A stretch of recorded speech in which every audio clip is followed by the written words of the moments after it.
Morning friends, 2i10 सरकारी के इस ऑनलाइन प्लेटफॉर्म पे आपका स्वागत है। मैं मयंक शुक्ला आपका जीएस के इस सेशन में हार्दिक स्वागत करता हूं और आशा करता हूं कि सारे स्टूडेंट घर पे आराम से पढ़ाई कर रहे होंगे और नोट्स बना रहे होंगे। ये हमारी सोर्स ऑफ कॉन्स्टिट्यूशन की क्लास 3 है। पिछले 2 लेक्चर में हमने ये डिस्कस किया है कि हमारा जो संविधान है पॉलिटिक्स है और पॉलिटी है, कहां से इसका जन्म हुआ, कौन कौन लोग इसमें इन्वॉल्व थे और किन किन चार्टर के द्वारा ये पूरा हुआ। चार्टर के सीरीज में आज ये लास्ट और 3rd लेक्चर है। इसके पहले हम लोगों ने डिस्कस किए थे 1773 का रेगुलेटिंग एक्ट, रेगुलेटिंग एक्ट 1784 का पिट्स इंडिया एक्ट, 1793 का सेटलमेंट एक्ट, 1813 का चार्टर,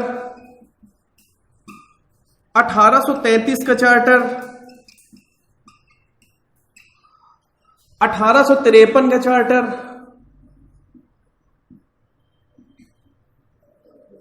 1858 का चार्टर और 1861 का चार्टर। इतने सारे चार्टर हम लोगों ने डिस्कस कर लिए थे। थोड़ा लाइटली इसको हम लोग रिवाइज कर लेते हैं।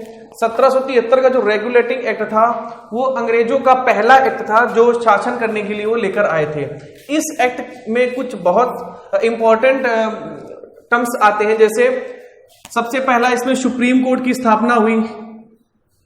सुप्रीम कोर्ट की स्थापना की गई जिसके जो चीफ जज थे वो इलियास इम्पे थे और उनके साथ 3 अन्य सदस्य थे। इसके बाद कंपनी के कार्य को देखने के लिए बीओडी का गठन किया गया। बीओडी मतलब बोर्ड ऑफ डायरेक्टर्स, बीओडी का गठन किया गया और बंगाल के गवर्नर को बंगाल का गवर्नर जनरल बनाया गया। ध्यान रखना, बंगाल के गवर्नर को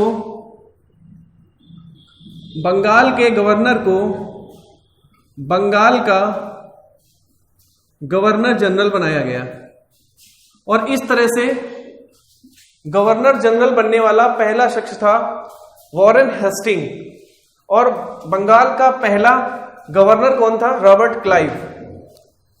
इसके बाद 1773 के रेगुलेटिंग एक्ट में बहुत सारी चीजें थी, जैसे ब्रिटिश ईस्ट इंडिया कंपनी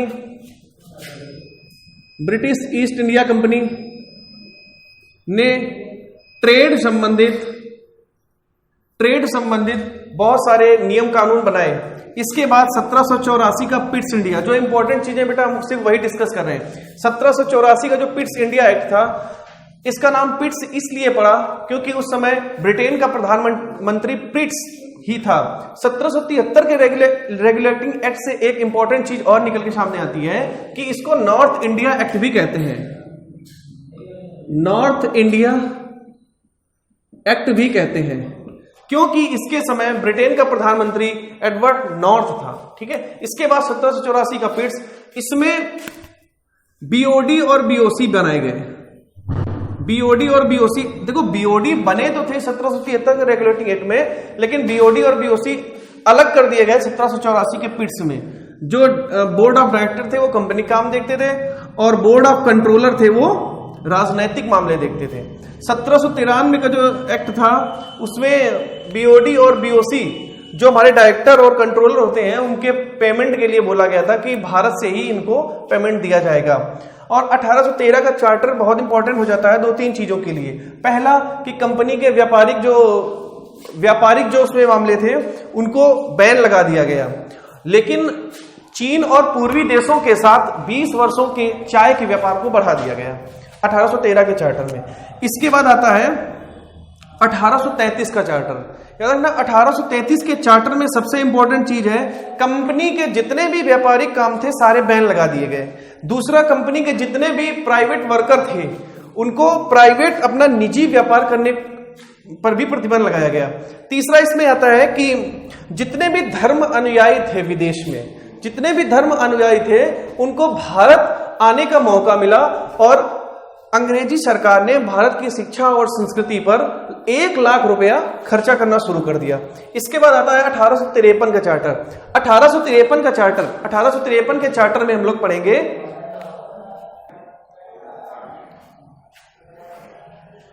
बना भैया 1853 के चार्टर, जो हमारा 1853 का चार्टर था, इसमें गवर्नर जनरल के लिए विधान परिषद बनी थी और ये चार्टर सीरीज का आखिरी चार्टर था। चार्टर और एक्ट में हमने डिफरेंस आपको पहले लेक्चर में बता दिया है। इसके लिए 2-3 चीजें आपको चार्टर एक्ट 1833 में और याद रखनी है कि उसमें बंगाल का गवर्नर जनरल भारत का गवर्नर जनरल बना और ऐसा बनने वाला पहला व्यक्ति लॉर्ड विलियम बेंटिंग था। 1853 के चार्टर एक्ट में ही 1843 में दास प्रथा का उन्मूलन किया गया। सीधे सीधे क्वेश्चन पूछा जाता है, दास प्रथा का उन्मूलन किस चार्टर एक्ट में हुआ था? तो 1833 का चार्टर। उस समय वायसराय कौन था? Lord William Bentinck. इसके बाद 1853 का चार्टर हो गया। इसमें एक ही चीज याद रखनी है कि गवर्नर जनरल के लिए विधान परिषद बनी और चार्टर सीरीज का ये आखिरी चार्टर था। इसके बाद आता है, इसी में एक नेक्स्ट पॉइंट है कि इसमें जो डायरेक्टर थे, बोर्ड और डायरेक्टर थे, इनसे कुछ जो इनकी शक्तियां हैं उनको ले लिया गया और खुली प्रतियोगिता शुरू हुई। खुली प्रतियोगिता शुरू हुई। इसके बाद आता है हमारा 1861 का चार्टर अधिनियम। 1861 का चार्टर अधिनियम। 1861 का चार्टर अधिनियम। 1861 के चार्टर अधिनियम में सबसे इंपॉर्टेंट चीज ये थी कि जो अपना वायसराय बना था, गवर्नर जनरल था, गवर्नर जनरल वायसराय बन गया था 1858 में। 1858 के चार्टर में गवर्नर जनरल वायसराय बन गया था और पहला वायसराय कौन था? कैनिंग। इसके बाद आता है 1861 का परिषद अधिनियम। इसके द्वारा जो 1861 का अधिनियम था, इसमें गवर्नर वायसराय को अध्यादेश जारी करने का अधिकार मिला। अध्यादेश जारी करने का अधिकार मिला, जिसके द्वारा ये नए प्रांत बना सकता था और पुराने प्रांतों की सीमा में परिवर्तन कर सकता था। इसके बाद हमारा आज का लेक्चर शुरू होता है, ठीक है। इसके बाद 1871 का चार्टर अधिनियम। 1861 के बाद 1873 का चार्टर अधिनियम आता है। 1873 का चार्टर अधिनियम, इसमें सबसे इंपॉर्टेंट चीज आती है कि सबसे पहला क्वेश्चन बनता है कि ब्रिटिश ईस्ट इंडिया कंपनी कब भंग की गई? तो 1873 के चार्टर एक्ट में ब्रिटिश ईस्ट इंडिया कंपनी को भंग किया गया। इसके बाद ब्रिटेन की जो महारानी थी विक्टोरिया, इनको भारत का साम्राज्ञी घोषित किया गया। भारत का साम्राज्ञी घोषित किया गया। तो अगर क्वेश्चन आपसे सीधा पूछा जाए कि ब्रिटिश ईस्ट इंडिया कंपनी को कब भंग किया गया, तो 1873 में। किस चार्टर के द्वारा? 1873 के चार्टर द्वारा। और ब्रिटिश ईस्ट इंडिया कंपनी के भंग होने के बाद ही विक्टोरिया को भारत का साम्राज्ञी घोषित किया गया। इसमें एक क्वेश्चन और कंफ्यूज करता है कि भारत में अंग्रेजों का हस्तक्षेप कब से बंद हो गया था? तो जो हमारा 1858 का चार्टर था, 1858 के चार्टर के बाद अंग्रेजों ब्रिटिश ईस्ट इंडिया कंपनी के हाथों से शासन सत्ता को छीन लिया गया था और वो किसको दिया गया था? क्राउन को। वो क्राउन को दिया गया था। इसीलिए 1858 के बाद का जो भी शासन काल होता है उसको हम लोग ताज का शासन कहते हैं, ताज का शासन।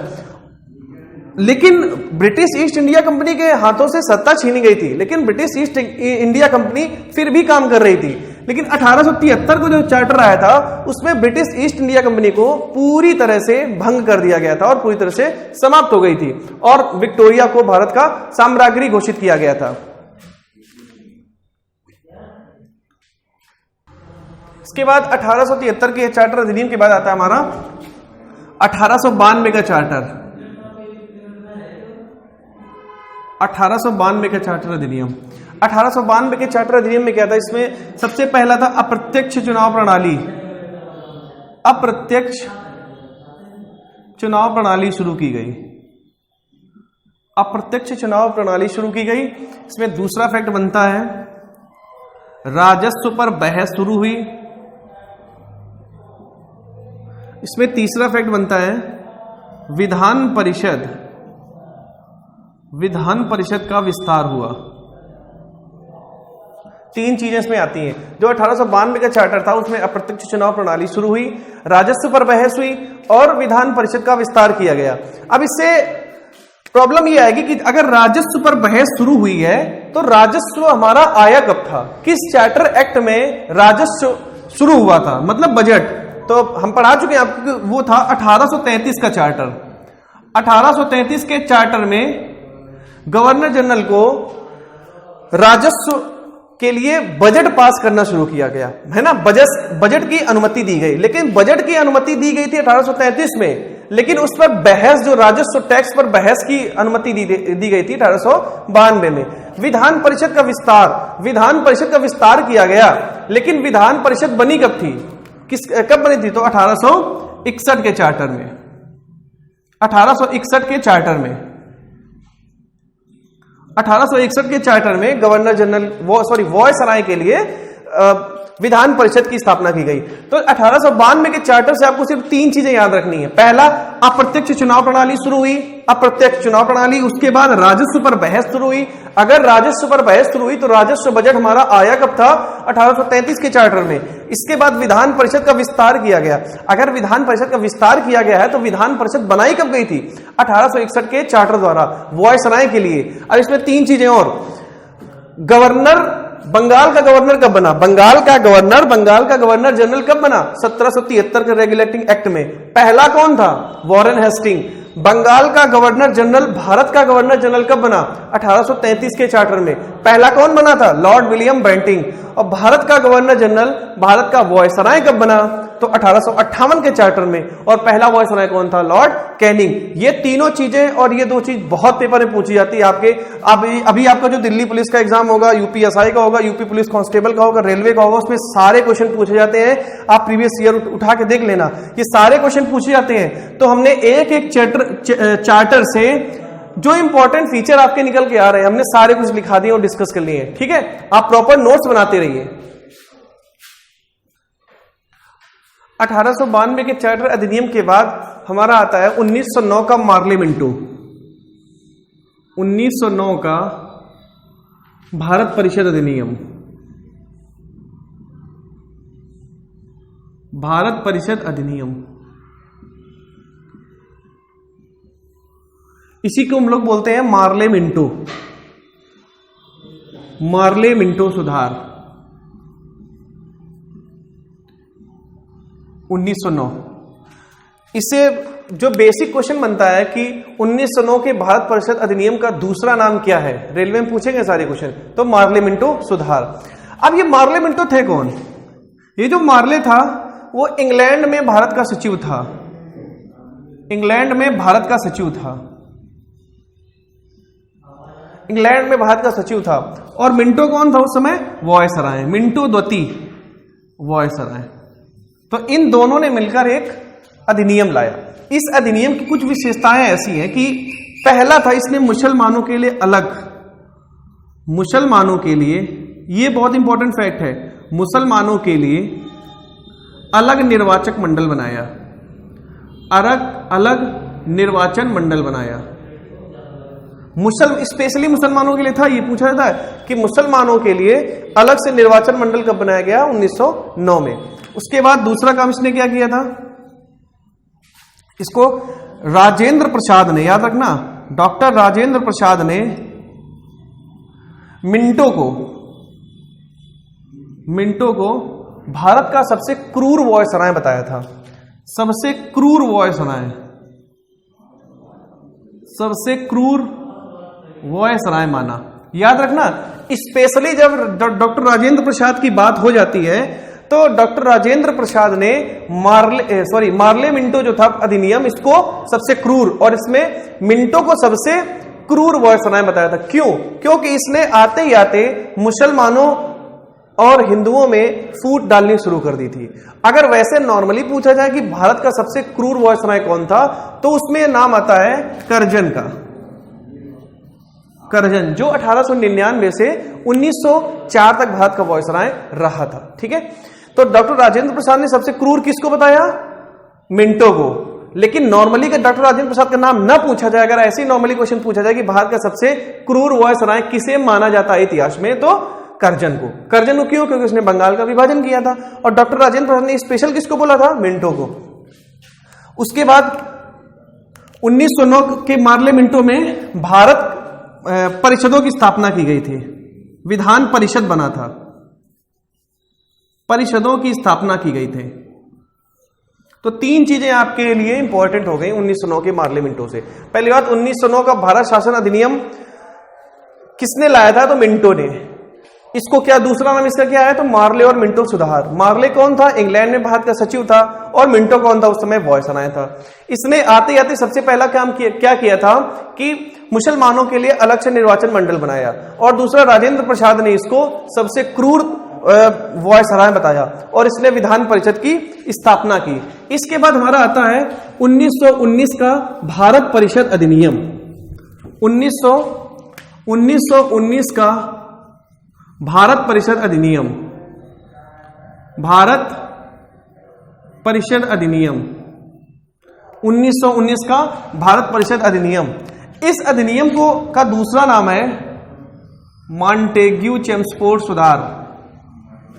मॉन्टेग्यू-चेम्सफोर्ड सुधार। ठीक है, मॉन्टेग्यू-चेम्सफोर्ड सुधार। इसमें मॉन्टेग्यू कौन था? ये भारत का सचिव था, भारत का सचिव था। और चेम्सफोर्ड कौन था? वायसराय था। ये चेम्सफोर्ड वायसराय था। देखो, इसमें सबसे इंपॉर्टेंट चीज क्या आती है? देखो, जो 1919 का पार्लियामेंटो था उसने मुसलमानों के लिए अलग से निर्वाचन मंडल लाया। लेकिन जो 1919 का जो भारत परिषद अधिनियम है, इसने मुसलमानों को छोड़कर सबके लिए निर्वाचन मंडल बनाया। मतलब ईसाई, बौद्ध, जैन व अन्य, स्पेशली ये मुसलमानों को छोड़कर सबके लिए निर्वाचन मंडल की स्थापना की गई। तो सीधा क्वेश्चन पूछा जाता है कि भारत में बौद्धों के लिए निर्वाचन मंडल की प्रक्रिया कब से शुरू की गई? तो 1919 में। 1919 के परिषद का दूसरा नाम क्या था? मॉन्टेग्यू-चेम्सफोर्ड सुधार। मॉन्टेग्यू भारत का सचिव था और चेम्सफोर्ड भारत का वायसराय था। इसमें दूसरा फीचर आता है कि इसमें महिलाओं को वोट डालने का अधिकार मिला। क्वेश्चन पूछा गया है, महिलाओं को वोटिंग का अधिकार दिया गया, वोटिंग का अधिकार दिया गया। क्वेश्चन ये है कि महिलाओं को वोटिंग डालने का अधिकार तो 1919 में दे दिया गया, भारत शासन अधिनियम 1919 के तहत। लेकिन ये भी क्वेश्चन पुलिस में आया था कि वह कौन सा देश है जिसने महिलाओं को सबसे पहले वोट डालने का अधिकार दिया? ऐसा कौन सा देश है जिसने महिलाओं को सबसे पहले वोटिंग करने का अधिकार दिया? तो याद रखना, न्यूजीलैंड। न्यूजीलैंड। ठीक है, ये तो सबसे पहला हो गया। अगर क्वेश्चन पूछा गया हाल ही में कौन सा देश है या वह आखिरी देश कौन सा है जिसने महिलाओं को वोट डालने का अधिकार दिया, तो वो है दक्षिण अफ्रीका। अभी आपने सुना होगा दक्षिण अफ्रीका में बहुत सारी महिलाओं के लिए छूट निकली थी, है ना, जो उन पर एक बंदिश लगी हुई थी, उसको फ्री कर दिया गया कि महिलाएं अब मोटर बाइक भी करेंगी, महिलाएं अब फुटबॉल मैच भी देखेंगी, महिलाएं अब वोटिंग भी करेंगी। तो दक्षिण अफ्रीका, याद रखना, दक्षिण अफ्रीका की 3 राजधानियां हैं, 3 कैपिटल दक्षिण अफ्रीका की है। भारत में ऐसा कौन सा राज्य है जिसकी 3 राजधानियां हैं? याद रखना, आंध्र प्रदेश। ये भी हम आपको ये पॉलिटिक थोड़ा खत्म कर ले, फिर हम लोग ऐसे डिस्कस करेंगे। आंध्र प्रदेश ऐसा राज्य है जहां पे 3 राजधानियां हैं। आंध्र प्रदेश का मुख्यमंत्री कौन है? जगनमोहन रेड्डी।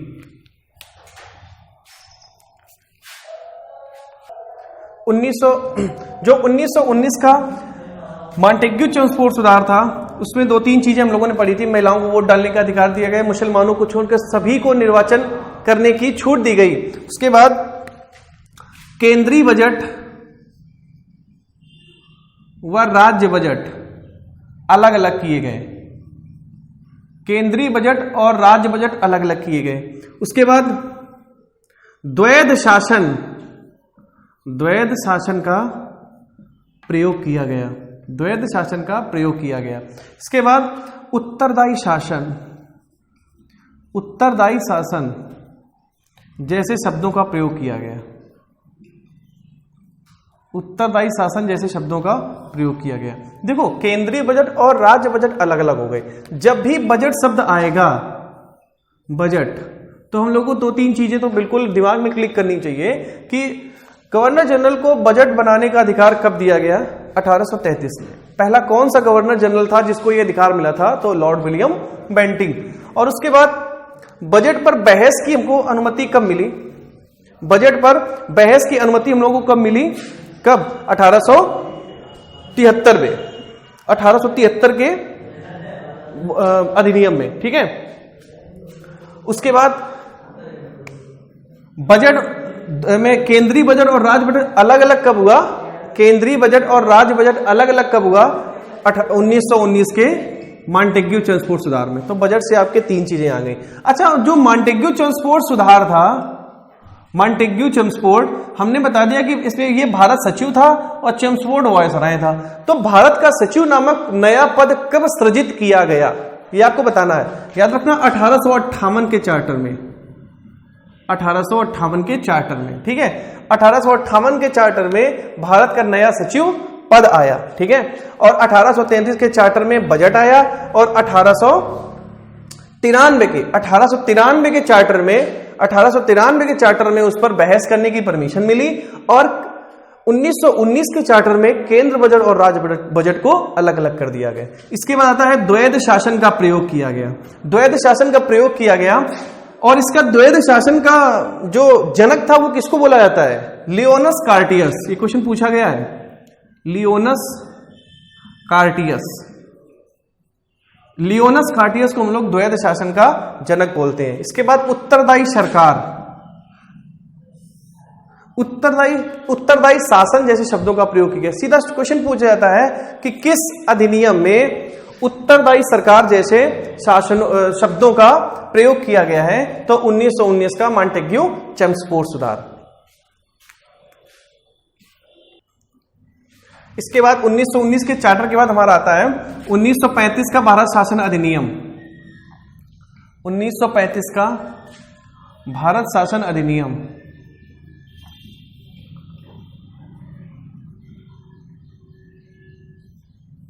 का भारत शासन अधिनियम। सबसे पहला फैक्ट इसमें बनता है कि जो भारत का संविधान बना है, जो आज हमारा संविधान है, वो संविधान सबसे ज्यादा सोर्स उसके कहां से लिए गए हैं आर्टिकल? तो वो यहीं से लिए गए हैं 1935 के। तो संविधान के निर्माण में, संविधान के निर्माण में सबसे अग्रणी, संविधान के निर्माण में सबसे अग्रणी यही था। इसमें 321 आर्टिकल और 10 अनुसूचियां थी। 321 अनुच्छेद और 10 शेड्यूल अनुसूचियां थी। ऐसा बोला जाता है कि 321 अनुच्छेदों में लगभग 250 अनुच्छेद भारत के संविधान में हूबहू लिए गए हैं। जब हम लोग आधुनिक भारत का इतिहास पढ़ेंगे तब ये बताएंगे कि जो क्रिप्स रिपोर्ट, साइमन रिपोर्ट थी, जो साइमन रिपोर्ट थी, वो पूरी की पूरी भारत शासन अधिनियम पूरा वही था जो हमारी साइमन रिपोर्ट आई थी 1928 में, जिसका विरोध करते हुए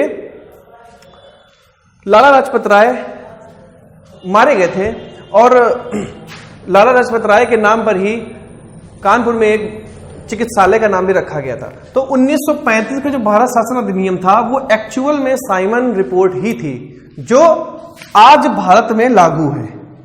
ये फैक्ट तुमको हर जगह नहीं मिलेगा, लेकिन बहुत अच्छे सोर्स से आप जब पढ़ाई करोगे तब आपको यह पता चलेगा जो साइमन रिपोर्ट आई थी जिसका भारत में बहुत विरोध किया गया था, तो वो साइमन रिपोर्ट ही आज का संविधान है इनडायरेक्टली, क्योंकि वही साइमन रिपोर्ट 1935 का पूरा अधिनियम था और 1935 का पूरा अधिनियम ही हमारा वर्तमान का पूरा संविधान है।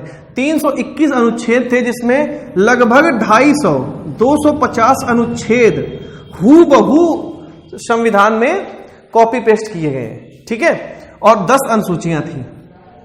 तो ये भारत शासन अधिनियम 1935 था। इसके द्वारा ही 1937 में फेडरल कोर्ट बनाई गई थी, फेडरल कोर्ट बनाई गई थी, जो आगे चलकर सुप्रीम कोर्ट बना, सुप्रीम कोर्ट बना। तो पूछा जाता है कि फेडरल कोर्ट का निर्माण किस अधिनियम के तहत किया गया था? तो वो भारत शासन अधिनियम 1935। कब किया गया था? 1937 में। यही फेडरल कोर्ट हमारी आगे चलकर सुप्रीम कोर्ट बनी। तो सुप्रीम कोर्ट से क्वेश्चन ये पूछा जाता है कि भारत का सुप्रीम कोर्ट कब बना? तो याद रखना, सुप्रीम कोर्ट 26 जनवरी 1950 को बना था। भारत का सुप्रीम कोर्ट 26 जनवरी 1950 को बना था। लेकिन अगर क्वेश्चन पूछा जाए कि सुप्रीम कोर्ट ने काम करना कब से शुरू किया, तो याद रखना 28 जनवरी 1950। ये थोड़े इंपॉर्टेंट फैक्ट आते हैं जो याद करने पड़ेंगे। अभी हम सारा कुछ रिवीजन करा देंगे की बार में। 1935 के भारत शासन अधिनियम के अंतर्गत अगला फैक्ट हमारा, वर्मा को भारत से अलग किया गया। बर्मा को भारत से अलग किया गया। सीधा क्वेश्चन आता है कि जो वर्मा है, वर्मा को भारत से कब अलग किया गया, किस अधिनियम के तहत अलग किया गया? तो 1935 के भारत शासन अधिनियम के तहत। तो बर्मा को तो अलग किया गया। इसके बाद एक अपना रियासत थी बरार, बरार को मध्य प्रांत में मिलाया गया, मध्य प्रांत में मिलाया गया। जब लोग हिस्ट्री पढ़ेंगे तो इनकी बातें होंगी। विजयनगर साम्राज्य के अंतर्गत, विजयनगर साम्राज्य के अंदर बरार, बीदर, बीजापुर, गोलकुंडा और अहमदनगर, ये सारी 4 से 5 रियासतें थी। उनका हम लोग इतिहास पढ़ेंगे।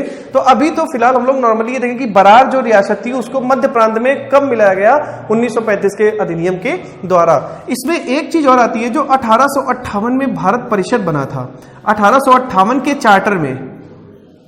चार्टर में जो परिषद बनी थी, जो परिषद बनी थी उसे समाप्त किया गया। जो परिषद बनाई गई थी ना गवर्नर जनरल के लिए, उसको समाप्त किया गया। कब? 1935 के अधिनियम के द्वारा। इसके बाद हमारा आता है, ये 1935 के अधिनियम के कुछ इंपॉर्टेंट फैक्ट थे जो आपको याद रखना है। तो 1935 के अधिनियम में कितने अनुच्छेद थे? 1935 के अधिनियम में कितने अनुच्छेद थे? 321। कितनी अनुसूचियां थी? 10। बर्मा को अलग किया गया कब? 1935 के अधिनियम द्वारा। बरार को कब मिलाया गया? मध्य प्रांत में 1935 के अधिनियम के द्वारा। और 1935 के अधिनियम के द्वारा ही क्या? फेडरल कोर्ट बनी थी, जो आगे चलकर सुप्रीम कोर्ट बनी। उसी के अंतर्गत सुप्रीम कोर्ट ने 26 जनवरी 1950 को स्थापित की गई, स्वतंत्र भारत की। क्वेश्चन आता है, स्वतंत्र भारत की सुप्रीम कोर्ट कब बनी? 26 जनवरी 1950। और सुप्रीम कोर्ट ने काम करना कब से शुरू किया था? तो 28 जनवरी 1950। अच्छा, वर्तमान में सुप्रीम कोर्ट में कितने जज हैं? क्वेश्चन है, वर्तमान में सुप्रीम कोर्ट में कितने जज हैं? ये आपको कमेंट बॉक्स में कमेंट करना है। वर्तमान में कितने जज हैं? ठीक है, चीफ को अलग रखना और अन्य को अलग रखना। ठीक है, अब इसके बाद हम लोग आगे चल रहे हैं। 1947 का भारत स्वतंत्रता अधिनियम, भारत स्वतंत्रता अधिनियम 1947 का भारत स्वतंत्रता अधिनियम। इसमें सबसे पहला फैक्ट बनता है कि भारत पाकिस्तान अलग हुए, भारत और पाकिस्तान अलग हुए। यह क्वेश्चन पूछा गया था कि भारत और पाकिस्तान अलग अलग किस अधिनियम के द्वारा हुए? तो भाई बहुत सारी बुक्स में लिखा है कि माउंटबेटन प्लान।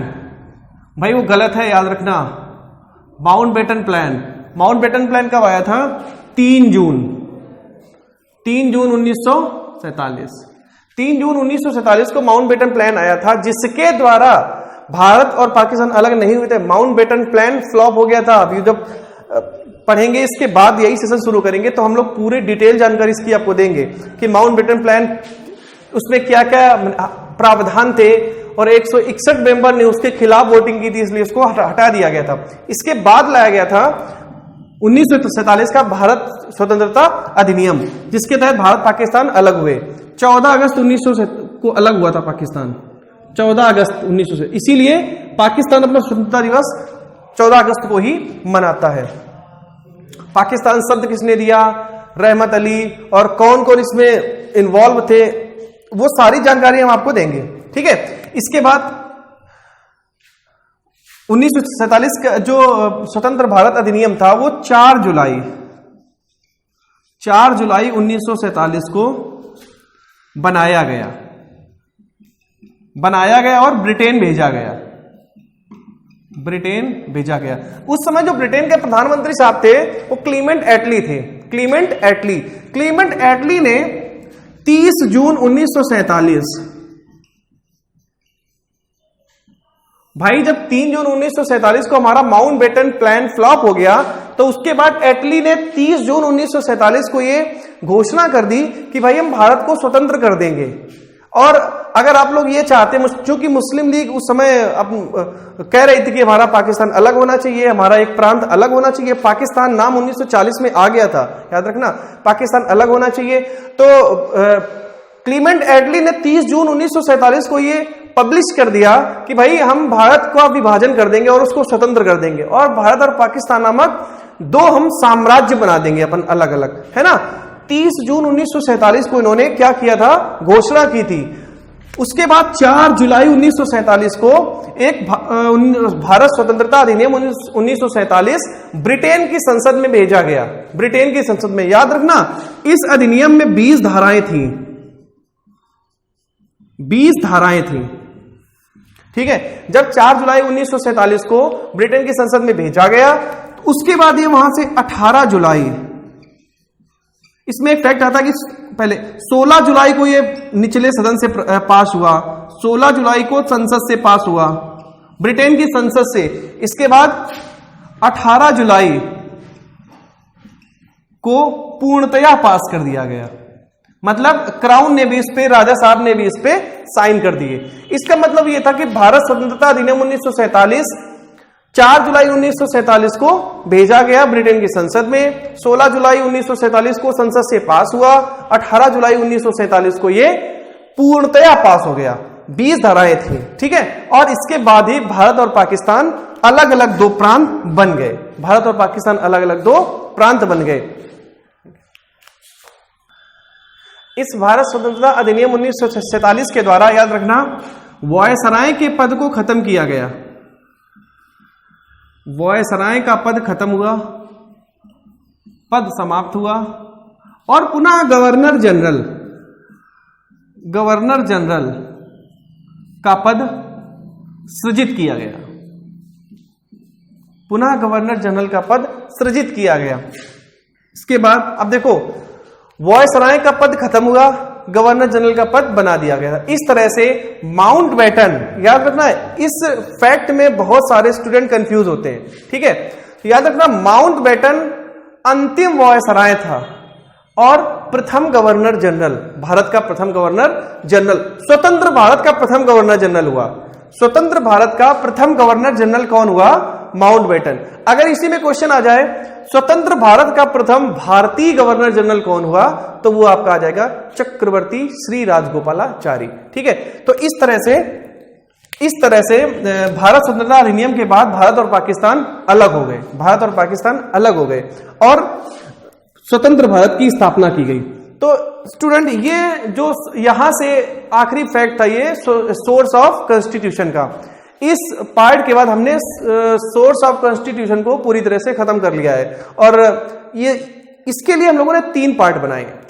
तीनों पार्ट भाई स्टूडेंट्स को अच्छे से देखो आप लोग, और थोड़ा अगर माइक प्रॉब्लम आ रही हो तो बस एडजस्ट कर लो। स्टूडियो शिफ्ट होने ही वाला है दूसरी जगह, है ना, तो अब बहुत हद तक साउंड की क्लियर खत्म हो जाएगी और 1-2 दिन में सारी क्लासें बहुत अच्छे से कंटिन्यू शुरू होंगी और अभी आपको 1-2 दिन में और अच्छी नई क्लासेस भी मिलने वाली हैं। तो viceroy, governor general, Bengal governor general, Bharat का गवर्नर जनरल, ये सारे फैक्ट आई होप क्लियर हो गए होंगे और यहीं से हमारे सोर्स ऑफ कॉन्स्टिट्यूशन की क्लास खत्म होती है। मिलते हैं हम आपसे नेक्स्ट क्लास में भारत के संविधान में। ठीक है, तब तक भाई खुश रहिए, मुस्कुराते रहिए। Thank you.